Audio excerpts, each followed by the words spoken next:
Hello friends, welcome to my channel. So in this session, we'll go through some of the Java programs and discuss few Java interview questions. So first program we'll see is how to see whether two strings are anagram or not. So anagram is a term that is used to see whether length of the string are same or not. If the lengths of the two string are not same, they cannot be anagrams. Convert. So the solution is first you have to convert the strings to a character arrays and sort them, and then alternatively we can use frequency count method to check if both the strings have the same frequency of each character. So let's see how it works. So we'll first create a function, static um, boolean function,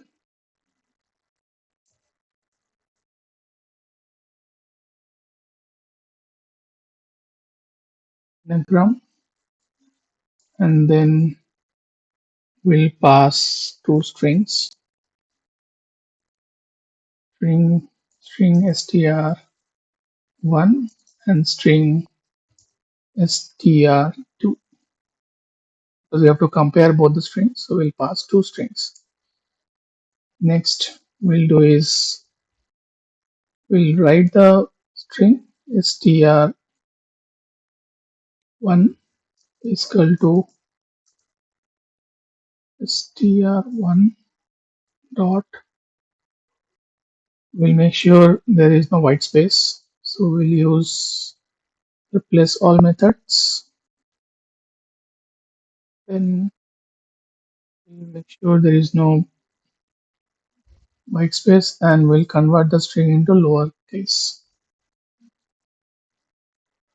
dot two. This will convert the string into lowercase.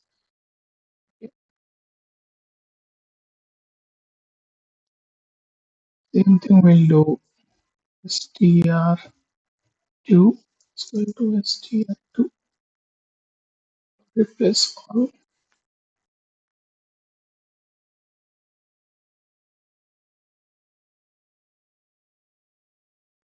then to lowercase. Okay. Now we'll put a condition like if um, str1 dot length is not equal to str2 dot length,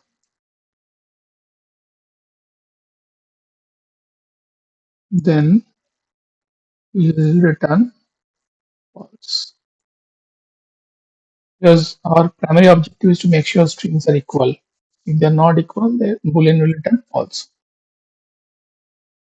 Now we'll convert the strings into character array to make sure that we compare each and every character.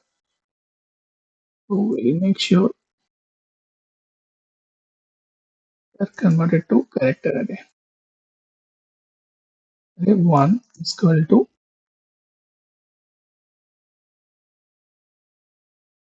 str1 dot character array. This will convert the string to character array. Similarly, we'll do character array str2 dot to character array. This will compare. This will basically convert the string to character array. Then we'll just use arrays class, and then we'll make sure we'll sort them. Sorting will be like character array 1, okay, and then we'll sort them character array 2. So that's how we'll do it. And then next is once they are sorted, we'll return like return arrays. We'll use equals method.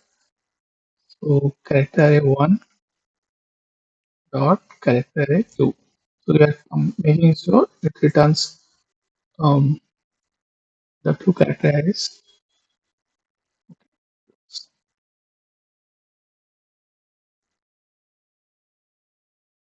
Second.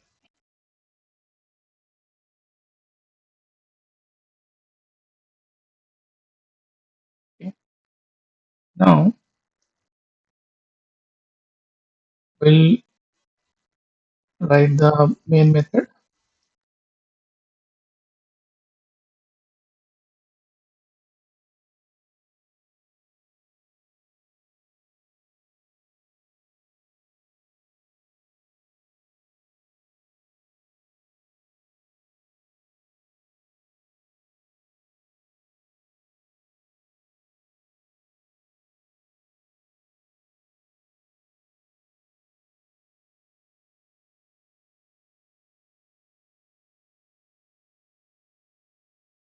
we close it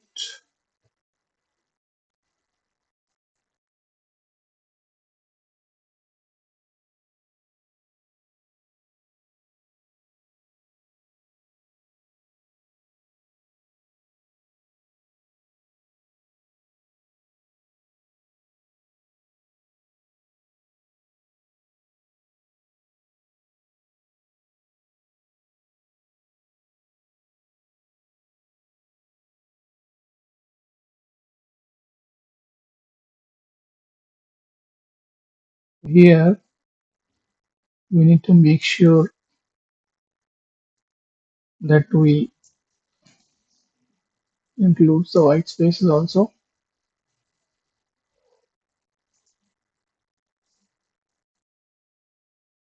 Okay, and then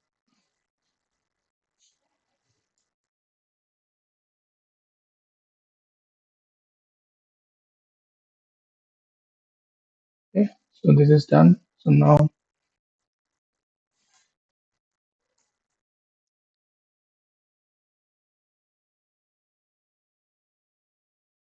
so we have to create the main method. Okay, now we need to make sure we create two strings. String str1 is equal to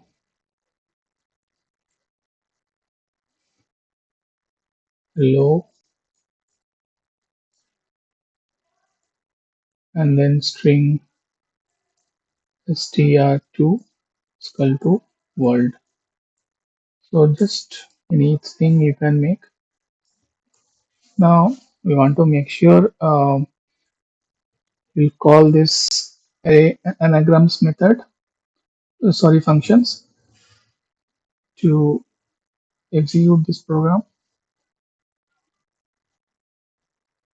So I'll need to pass two string variables str1 dot str2. Okay, and then we'll write the messages to make sure like str1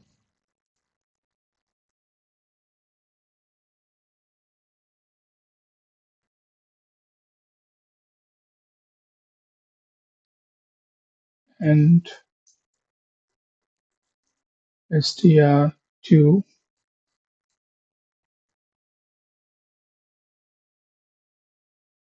are anagrams. Similarly, you can put a else condition here. So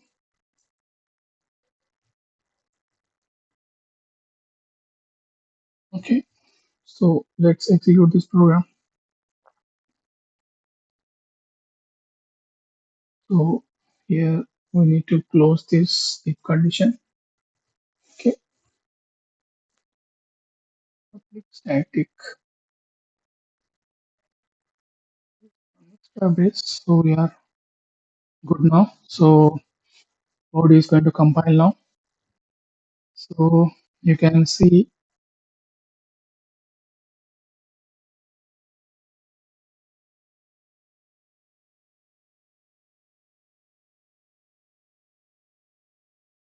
So it's printing the length of the length is actually equal.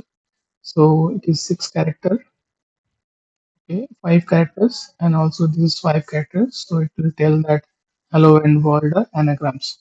Program is count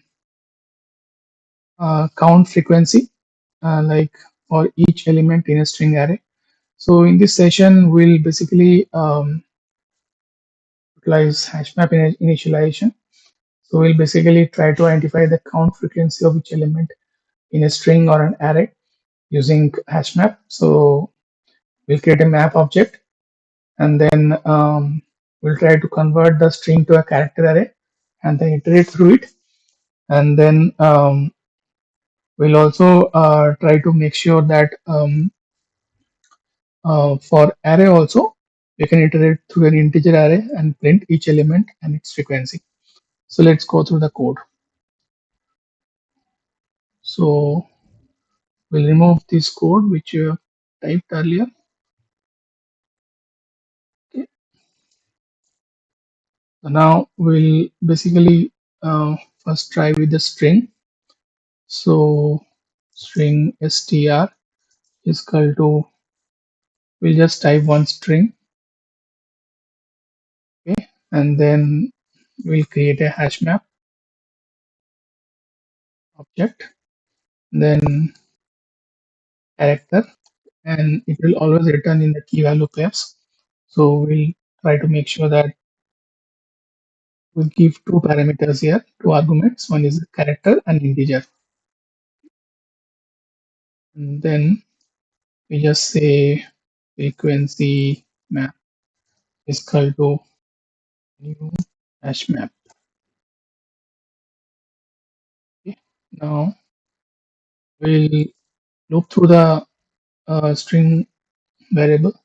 So we'll create a for loop, and I is equal to str dot length. So we'll take the length of the string, and we'll make sure that since arrays are like starts with 0, so we loop through the um, less than, like total length is 6 characters, so we loop till 5 characters, and then we write I greater than 0, I greater than equal to 0, and then I minus minus,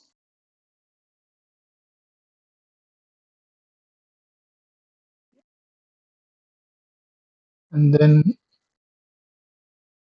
so let's first initialize the main variable.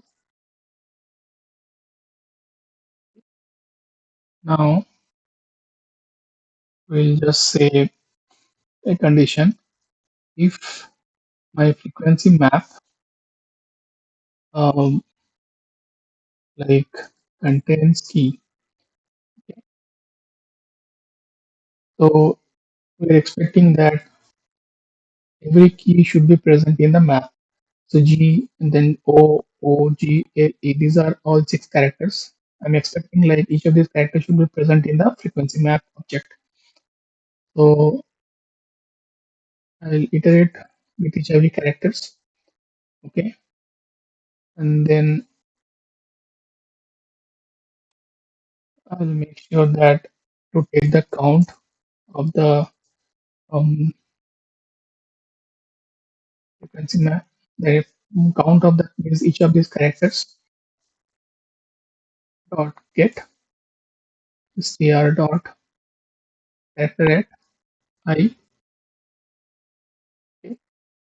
Now once I get the count, I'll put each of this count to the frequency map object.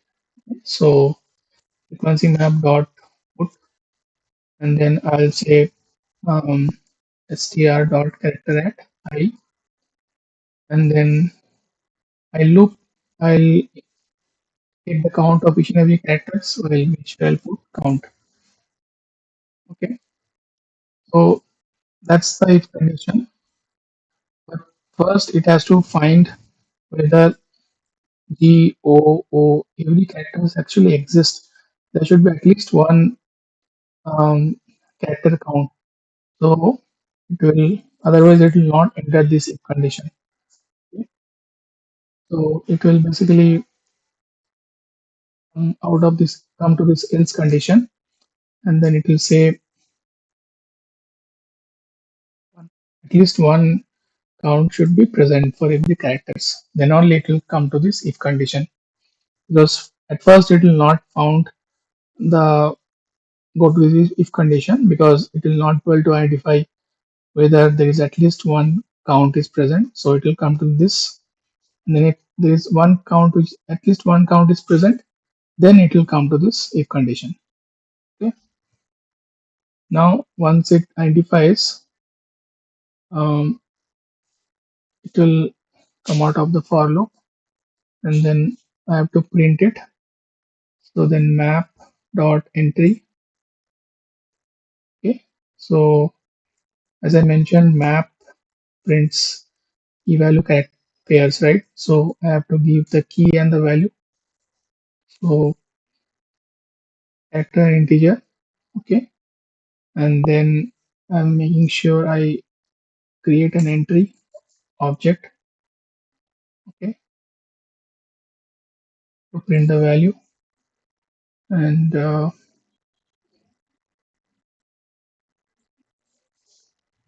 so let me remove this. Okay. Now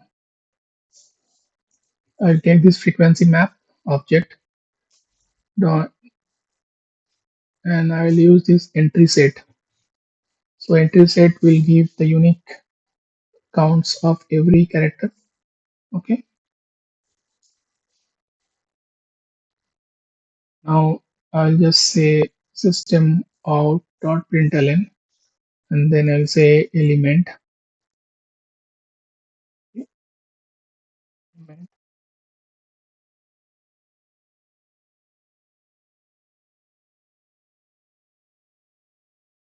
entry dot get key. So it will first get the key and then value. So key will be G O O. These are keys actually, and then I'll say the value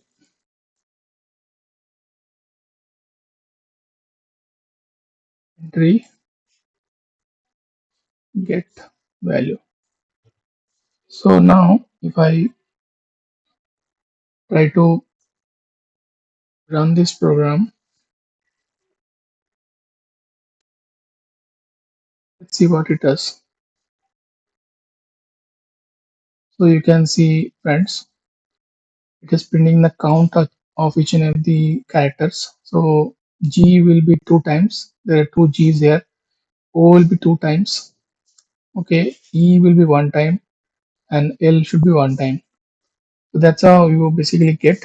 E will be G, E, L, O. These are keys, and frequency are the counts.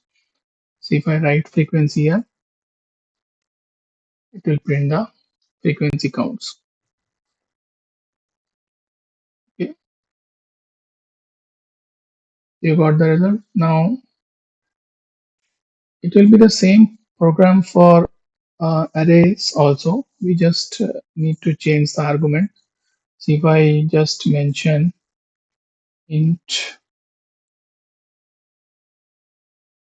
array is equal to 1, 2, 3, 4, 5, 5. So this is my int array. Okay. Now instead of character, I'll make it integer because I created integer array, right? And then I'll call this array on variable. Okay.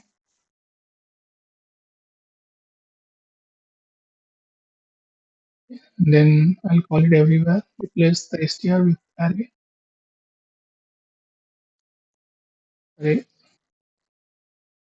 relative integer. Now here it will not be character I. You just need to make I.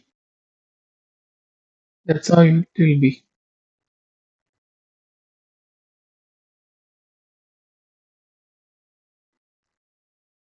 So just we need to replace everywhere here also.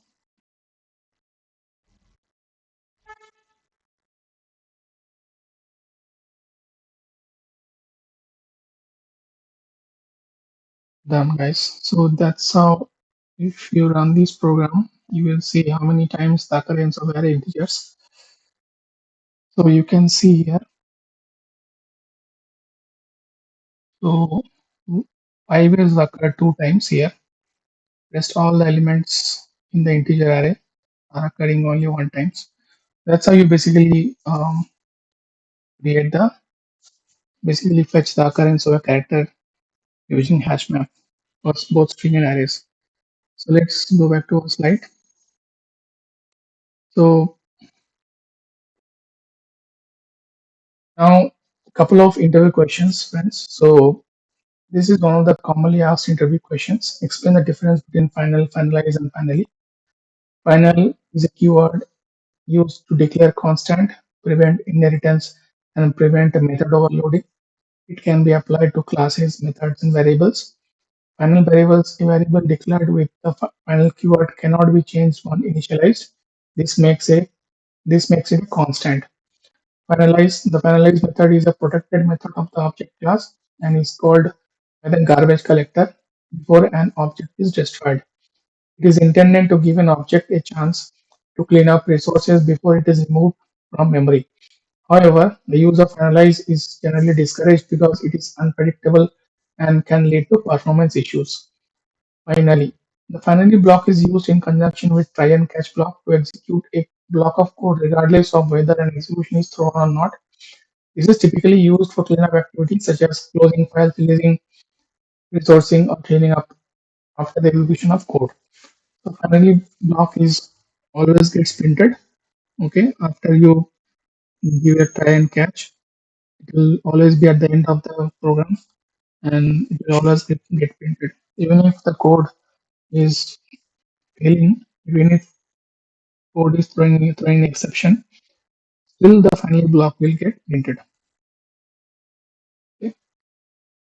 So next is what is singleton class in Java and whether you have used in automation. The singleton class in Java is a design pattern that ensures a class um, has only one instance. Okay, it is only one instance and provides a global point of access to that instance. This pattern is useful when exactly one object is needed to coordinate actions across the system. Using singleton and automation. In automation, as you know, there are different types of design pattern. Singleton design pattern is one of the design pattern. Apart from page object model design pattern, factory method design pattern. So in singleton design pattern, in automation, especially with frameworks like Selenium for web testing, singletons are commonly used for managing configurations and WebDriver instances.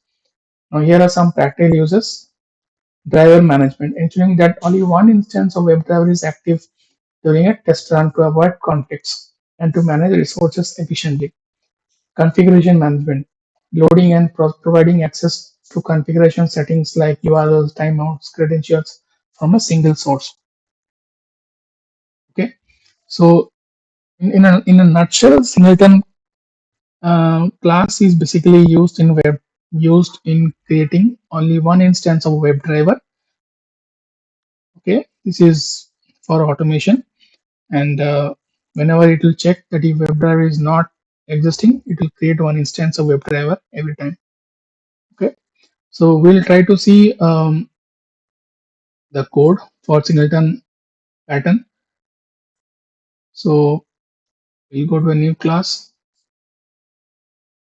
Okay, so I'll create a private static variable WebDriver driver. Okay, and then I'll try to create a constructor WebDriver web WebDriver singleton. Guys, constructor will always have same name with the class. That's why it is called as constructor, and it is used to initialize an object. Okay, so here we are initializing the WebDriver object. Okay, so now we'll create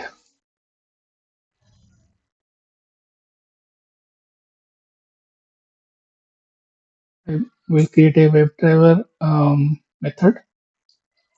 Okay, get driver. Okay, so this method will be used for instantiating WebDriver. So it will first check whether driver instance is present or not. So if it's present, if it's not present, let's say if it's null, then it will try to instantiate its property, and then we can just say like WebDriver dot Chrome dot driver. Okay, then we can give the path of the Chrome driver path. Then we can just say to Chrome driver. Okay, we can close it. Now, once we give the path of the Chrome driver, then we can just say we can call this driver object to initialize the Chrome driver. Okay, that's it. So now we have initialized the driver. Now, since we made a now we have to return the driver. Now you just have to say return driver. It will give the driver object, and then we can use this for instantiating the Chrome driver. Okay. Now this method which you saw, okay, we can give it to like um, if you're creating your TestNG class, right? There will be hooks, right? At before class and at before method. You can just call this WebDriver singleton class and then dot get driver. It will instantiate this Chrome driver and it will launch the Chrome. Now you can also mention here like method to log out, method to quit the driver. You can say something like um, public static void um, driver quit. Okay, you can use that, and then we can just say we can just say like if driver, okay, is not null. If driver is not null, then it will quit. Driver dot quit. Okay, and then it will make driver is equal to null.